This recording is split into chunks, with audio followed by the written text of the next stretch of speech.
আচ্ছা মেয়েরা, আমরা দ্য ফ্লাই পড়ছিলাম, একটু মাঝখানে ফোন এসে গিয়েছিল বলে আটকে গিয়েছিলাম। আমরা যেটা বলছিলাম যে কালির পাত্রে বা কালির দোয়াতে মাছির এসে পড়াটা একটা অদ্ভুত বেমানান বা একটা অসঙ্গত ব্যাপার, এলিমেন্ট বা উপাদান এই গল্পে। One that seems unfitting. হ্যাঁ, সেই একই শব্দ আনফিটিং মানেও হচ্ছে বেমানান অর আউট অফ প্লেস, একেবারেই অসঙ্গত in the context of the narrative. গল্পের বর্ণনার ক্ষেত্রে হঠাৎই মাছির এপিসোডটা একেবারেই একটা বেমানান, বেখাপ্পা, অসঙ্গত ব্যাপার। কীরমভাবে দেখো ব্যাপারটা ঘটলো। ওই বসের কালির পাত্রে এসে মাছিটা পড়েছিল, and was trying feebly but desperately to clamber out again. এবং মাছিটা চেষ্টা করে যাচ্ছিল অত্যন্ত দুর্বলভাবে, কিন্তু খুব মরিয়াভাবে, যাতে সে কষ্ট করে ওপরে উঠে আসতে পারে, অর্থাৎ কালির দোয়াতটা থেকে ওপরে উঠে আসতে পারে এবং বেরিয়ে আসতে পারে কালির দোয়াত থেকে। হেল্প হেল্প, বাঁচাও বাঁচাও, বা সাহায্য করো সাহায্য করো, সেড দোজ স্ট্রাগলিং লেগস। মাছিটার ওই লড়াই করা লড়াকু পাগুলো যেন বলছিল হেল্প হেল্প, বাঁচাও বাঁচাও। But the sides of the ink pot were wet and slippery.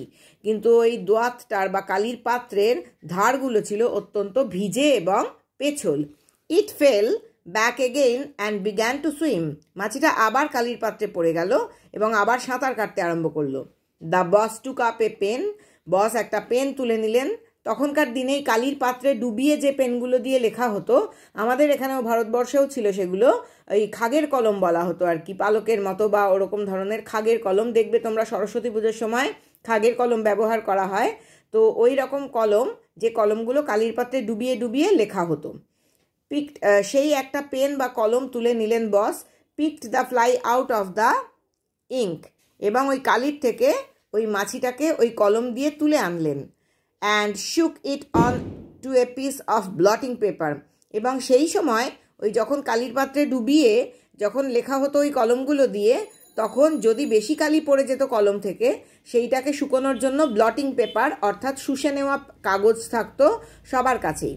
তো ওই রকম এক টুকরো ব্লটিং পেপারের ওপর ঝেড়ে ফেললেন। শুক হচ্ছে শেকের পাস্ট টেন্স। ঝেড়ে ফেললেন মাছিটাকে, ওই কালির পাত্র থেকে তুলে আনলেন কলম দিয়ে এবং ঝেড়ে ফেললেন ব্লটিং পেপারের ওপর। For a fraction of A second ইট লে স্টিল।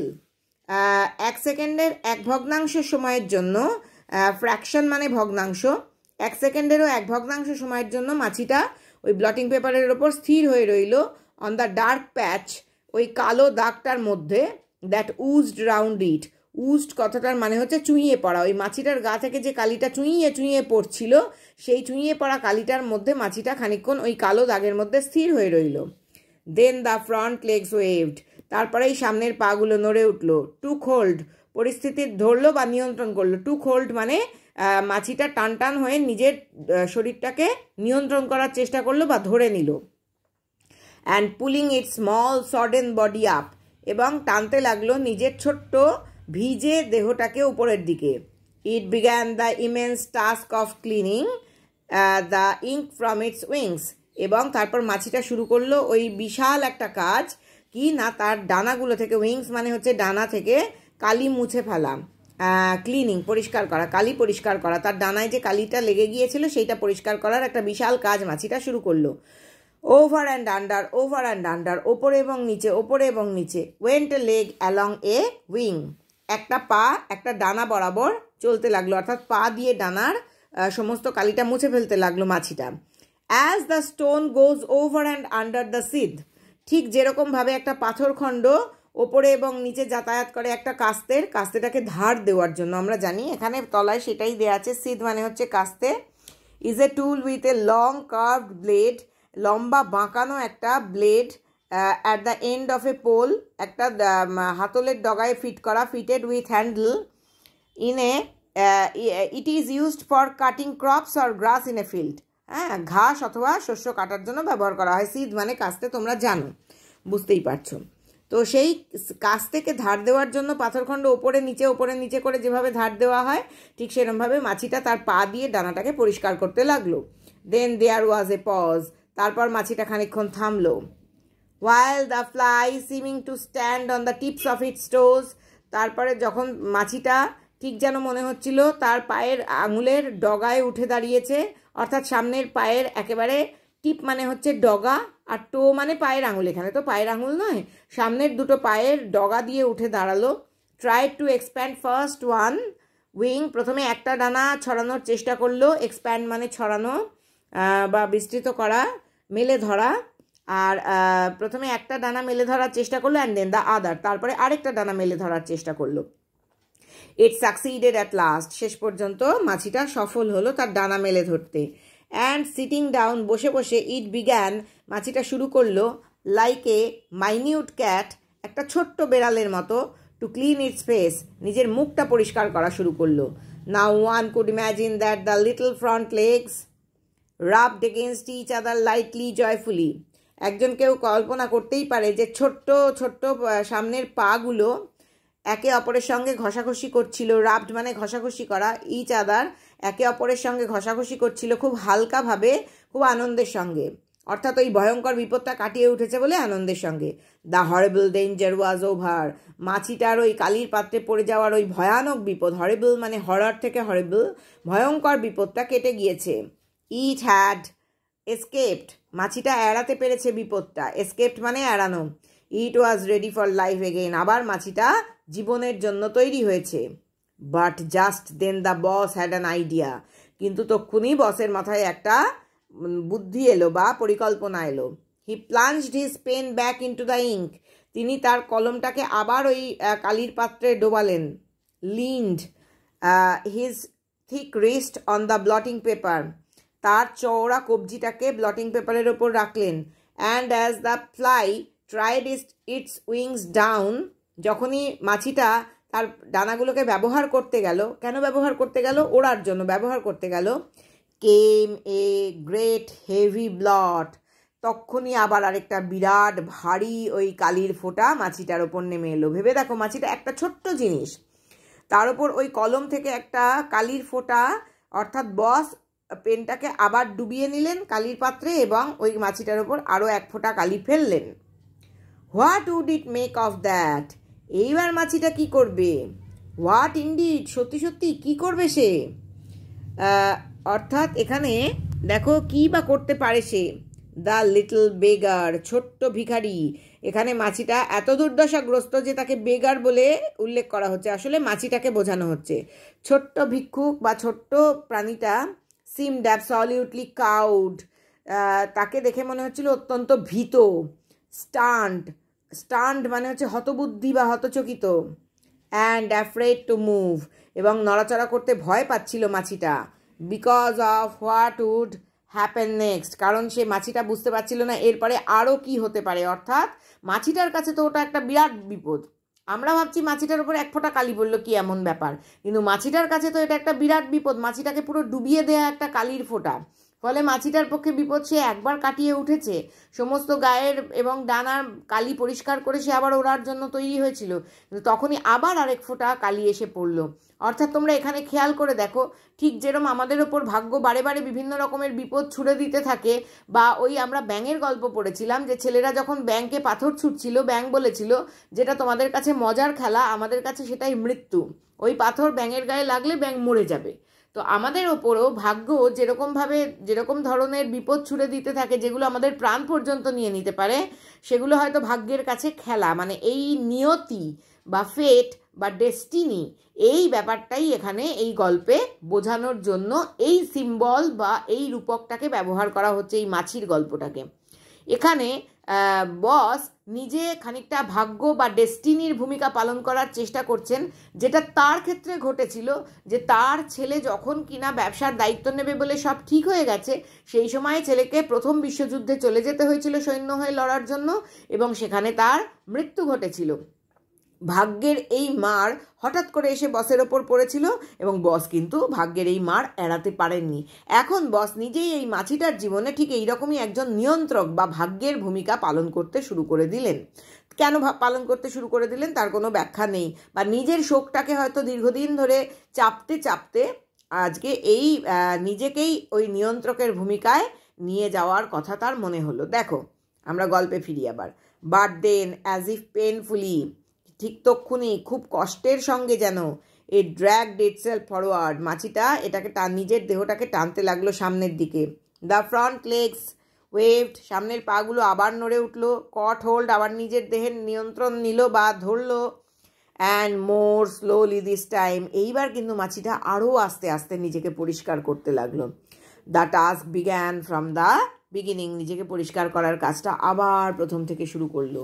আমরা জানি যে কোনো প্রাণীরই জীবন কিন্তু স্ট্রাগল ফর এক্সিস্টেন্স এবং সার্ভাইভাল অফ দ্য ফিটেস্ট। আমরা সবসময় অস্তিত্বের লড়াই করি, হ্যাঁ, স্ট্রাগল ফর এক্সিস্টেন্স, আমাদের নিজেদের অস্তিত্ব ধরে রাখার জন্য লড়াই করেই চলি এবং আমরা সার্ভাইভ করি যে সবচেয়ে বেশি উপযোগী। মাছিটাও এখানে এই কালির ফোঁটাগুলোকে ভাগ্যের মার ভেবে নিয়েই সেগুলো থেকে বেরিয়ে আসার জন্য, নিজের অস্তিত্ব টিকিয়ে রাখার জন্য লড়াইটা কিন্তু চালিয়ে যাচ্ছে। He is a plucky little devil thought the boss, boss ভাবলেন এই মাছিটা একটা অত্যন্ত তেজি, প্লাকি মানে হচ্ছে তেজি বা সাহসী, ছোট্ট ক্ষুদে শয়তান। থট দ্য বস, বস ভাবলেন। And he felt a real admiration for the flies courage, এবং বস অনুভব করতে লাগলেন সত্যিকারের শ্রদ্ধা ওই ছোট্ট মাছিটার সাহস দেখে। That was the way to tackle things, এই যে ভাগ্যের মার এড়ানোর চেষ্টা করছে বা ভাগ্যের মার থেকে বেরিয়ে আসার চেষ্টা করছে মাছিটা, সেইটা দেখে বসের মনে হলো এইটাই তো সঠিক মোকাবিলা করার পদ্ধতি, জীবনের যে কোনো বিপদের সঙ্গে সঠিক মোকাবিলা করার পদ্ধতি। নিজেই বিপদটা ইম্পোজ করছেন, নিজেই বিপদটা চাপিয়ে দিচ্ছেন মাছির ওপর, আবার মাছিটা যখন প্রচণ্ডভাবে ওই বিপদ থেকে বেরিয়ে আসার চেষ্টা করছে সেটাকে আবার অ্যাডমায়ারও করছেন, শ্রদ্ধাও করছেন তার মোকাবিলা করার ক্ষমতা দেখে। That was the right spirit, এটাই একটা সঠিক মনোভাব। রাইট মানে সঠিক, স্পিরিট মানে মনোভাব। নেভার সে ডাই, কখনো মৃত্যুর কথা বলো না। It was only a question of, এটা একমাত্র একটা প্রশ্ন হচ্ছে যে কোনো বিপদ থেকে, এখানে ডট ডট দেওয়া মানে কন্টিনিউয়েশন বোঝানো হচ্ছে, অর্থাৎ এটা একটা এমন প্রশ্ন যে প্রশ্নটা হচ্ছে যে কোনো উপায় যে কোনো মূল্যে বেঁচে, অর্থাৎ নিজের জায়গায় ফিরে আসতেই হবে, অর্থাৎ বাঁচতেই হবে, স্ট্রাগল ফর এক্সিস্টেন্স, অস্তিত্বের লড়াই। But the fly had again finished its laborious task, কিন্তু মাছিটা আবার তার ওই কষ্টকর বা শ্রমসাধ্য কাজটা, লেবার থেকে লেবোরিয়াস, শ্রমসাধ্য কাজটা আবার শেষ করলো। টাস্ক মানে কাজ। And the boss had just time to refill his pen, কিন্তু বস কি করলেন, আবার তার পেনটা কালিতে ভরে নিলেন। Two shake fair and square, আবার ঝেড়ে ফেলার চেষ্টা করলেন। ফেয়ার অ্যান্ড স্কোয়ার কথার মানে হচ্ছে মানে এমন ধরনের একটা ইডিয়াম এটা ব্যবহার করা হচ্ছে। ফেয়ার অ্যান্ড স্কোয়ার কোথায় গেল, আমি নিজেই হারিয়ে ফেলেছি। Two shake fair and square, অর্থাৎ ফেয়ার অ্যান্ড স্কোয়ার এমন একটা ইডিয়াম বা প্রবাদ, অর্থাৎ যার মানে হচ্ছে নির্ভুলভাবে। তিনি আবার আরেকটা কালির ফোঁটা নির্ভুলভাবে মাছিটার ওপর ছেড়ে ফেলার জন্য কালিটা ভরে নিলেন পেনে। On the new cleaned body, নতুন পরিষ্কার করা মাছিটার দেহের ওপর তিনি আবার ইয়েট অ্যানাদার ডার্ক ড্রপ, আরেকটা গাঢ় ফোঁটা তিনি ফেললেন। ফেলেই ভাবলেন, what about it this time, এবার এটার কি হবে? A painful moment of suspense followed, এইবার বসের মধ্যে একটা কষ্টকর মুহূর্ত কাটলো, প্রচণ্ড সাসপেন্সের মধ্যে দিয়ে বা উদ্বেগের মধ্যে দিয়ে কাটলো তার। বাট বিহোল্ড, অর্থাৎ তিনি বিপদটা চাপিয়ে দিচ্ছেন, চাপিয়ে দিয়ে চাইছেন মাছিটা সেই বিপদ থেকে বেরিয়ে আসুক এবং বারবার করে ফেলছেন। হ্যাঁ, এর আগে প্রথম মাছিটা কালির ওপর, কালির পাত্রে পড়ে গিয়েছিল, তারপর মাছিটাকে যখন তুললেন প্রথমে এক ফোঁটা ফেললেন, তারপর দ্বিতীয় ফোঁটা ফেললেন। প্রথমে এক ফোঁটা ফেললেন, আমরা এখানে দেখেছি একটা ফোঁটা ফেলেছেন এবং মাছিটা ওড়ার জন্য তৈরি হলো, তারপর আবার দ্বিতীয় ফোঁটাটা ফেললেন, এখন আবার তৃতীয় ফোঁটাটা ফেললেন। এবার মাছিটা কতবার সেটার থেকে বেরিয়ে আসতে পারবে এই বিপদ থেকে? বাট বিহোল্ড, দেখো, কিন্তু দেখো, the front legs were again waving, আবার সামনের পাগুলো নড়ছে। The boss felt a rush of relief, boss অনুভব করলেন একটা রাশ অফ রিলিফ, রিলিফ মানে স্বস্তি আর রাশ মানে স্রোত, স্বস্তির স্রোত অনুভব করলেন নিজের মনের মধ্যে। হি লিন্ড ওভার দ্য ফ্লাই, তিনি ঝুঁকে পড়লেন মাছিটার ওপরে। অ্যান্ড সেড টু ইট টেন্ডারলি, এবং মাছিটাকে খুব নরমভাবে বললেন, আলতোভাবে বললেন, ইউ আর্টফুল লিটল বি, তুমি অত্যন্ত ধূর্ত, আর্টফুল মানে ধূর্ত, ছোট্ট, বি বলতে এখানে বাস্টার্ড বোঝানো হয়েছে। বাস্টার্ড কথার অর্থ হচ্ছে যার জন্মের ঠিক নেই, বাবা মায়ের ঠিক নেই, অর্থাৎ জারদ সন্তান। কিন্তু এখানে ক্লেভার বয় বলতে বোঝাতে চেয়েছেন, উনি চালাক ছেলে বোঝাতে চেয়েছেন, কিন্তু সস্নেহে ওই গালাগালিটাই ব্যবহার করলেন। তখনকার দিনে এই গালাগালিটা ব্যবহার করা হতো আদরের সঙ্গে।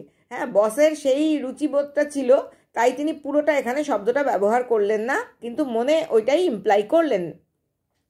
And he actually had the brilliant notion of breathing on it, এবং তার হঠাৎ করে একটা সত্যিকারের তার মনের মধ্যে হঠাৎ করে একটা ব্রিলিয়েন্ট নোশন, একটা চমৎকার ধারণা তৈরি হলো যে তিনি ফু দিয়ে on it to help the drawing process, এই মাছিটার নিজেকে শুকিয়ে নেওয়ার পদ্ধতিটাকে তিনি ফু দিয়ে দিয়ে সাহায্য করবেন, তিনি নিজেই সাহায্য করবেন, মানে নিজেকে ভাগ্য বা ডেস্টিনি করে প্রতিষ্ঠা করার প্রাণপণ প্রয়াস। অল দ্য সেম, একইভাবে there was something timid and weak, এইবার মাছির নিজেকে পরিষ্কার করার ব্যাপারটা খুব ভীরুতার সঙ্গে, টিমিড মানে খুব ভীরুতার সঙ্গে এবং খুব দুর্বলভাবে ঘটতে লাগলো। মাছিটার জীবনী শক্তি শেষ হয়ে এসেছে, খুব ভীরুতার সঙ্গে এবং দুর্বলভাবে ঘটতে লাগলো। অ্যাবাউট ইটস এফর্টস নাও, মাছিটা নিজেকে যে পরিষ্কার করার প্রচেষ্টা চালাতে লাগলো সেটা খুব দুর্বলভাবে ঘটতে লাগলো। And the boss decided that this time should be the last, এইবার যখন মাছিটা নিজেকে পরিষ্কার করছে তখন বস ভাবলেন এর পরের যে ফোঁটাটা আমি ফেলবো এটাই শেষ ফোঁটা হবে, আর ফেলবো না। As he dipped the pen deep into the ink pot, যখন তিনি তার পেনটাকে বা কলমটাকে ডোবালেন, ডিপড ইন্টু দ্য পেন, কলমটাকে ডোবালেন, এখানে ডিডাবলইপি ডিপ মানে হচ্ছে গভীরে, ইঙ্কপট বা কালির পাত্রের গভীরে যখন কলমটাকে ডোবালেন তিনি ভাবলেন এটাই শেষবারের মতো মাছির ওপর কালির ড্রপ ফেলা হবে, আর ফেলবো না, তিনি নিজের সিদ্ধান্ত নিলেন। ইট ওয়াজ, সত্যি সত্যি তাই হলো, এই ফোঁটাটাই শেষ ফোঁটা হলো। The last blot fail on the soaked bloating paper, শেষ ফোঁটাটা ওই ভিজে ব্লটিং পেপারের ওপর পড়লো। অ্যান্ড দ্য ড্র্যাগলড ফ্লাই, ড্র্যাগলড কথাটার অর্থ হচ্ছে সিক্ত বা ভিজে, কিন্তু এখানে ওই টানার ফলে মানে বারবার করে ওই কালির মধ্যে দিয়ে টানার ফলে মাছিটা একেবারে মাখামাখি, কালি মাখামাখি হয়ে ভিজে হয়ে গিয়েছিল। সেই কালি মাখামাখি ভিজে সিক্ত মাছিটা লে অন ইট, ভিজে ব্লটিং পেপারটার ওপর পড়েই রইল। অ্যান্ড ডিড নট স্টার, একটুও নড়ল না। The back legs were stuck to the body, মাছিটার পেছনের পাগুলো দেহের সঙ্গে আটকে গিয়েছিল। The front legs were not to be seen, সামনের পাগুলোকে আর দেখাই যাচ্ছিল না, অর্থাৎ দেহের সঙ্গে এমনভাবে মিশে গিয়েছিল, অর্থাৎ এইবার মাছিটা কিন্তু মারা গেল। Come on said the boss, boss বললেন ওঠো ওঠো। লুক শার্প, তাড়াতাড়ি চেষ্টা করো ওঠার। And he stirred it with his pen, এবং তিনি তার কলম দিয়ে নাড়া দিলেন মাছিটাকে। ইন ভেন, বৃথাই, স্টার্ড মানে নাড়া দেওয়া। Nothing happened or was likely to happen, কিছুই ঘটল না অথবা কিছু ঘটার মতো ছিলও না। দ্য ফ্লাই ওয়াজ ডেড, মাছিটা মারা গিয়েছিল। এই পর্যন্তই থাকে, এরপরে কিন্তু আর জাস্ট দুটো প্যারাগ্রাফ আছে, কিন্তু এই একই ভিডিওতে যদি আমি দুটো প্যারাগ্রাফ আরও পড়িয়ে দিই, যেহেতু অনেক কিছু ব্যাখ্যা করার আছে সাইকোলজিক্যাল ব্যাপার বসের, সেইখানে কিন্তু ভিডিওটা অনেকটা বড় হয়ে যাবে, তোমাদের ধৈর্যের সমস্যা হতে পারে, তাই মাছিটা মারা গিয়েছে পর্যন্তই আজকে পড়ালাম। পরের ভিডিওতে আমি আবার বাকি অংশটা ব্যাখ্যা করছি বা বর্ণনা করে দিচ্ছি।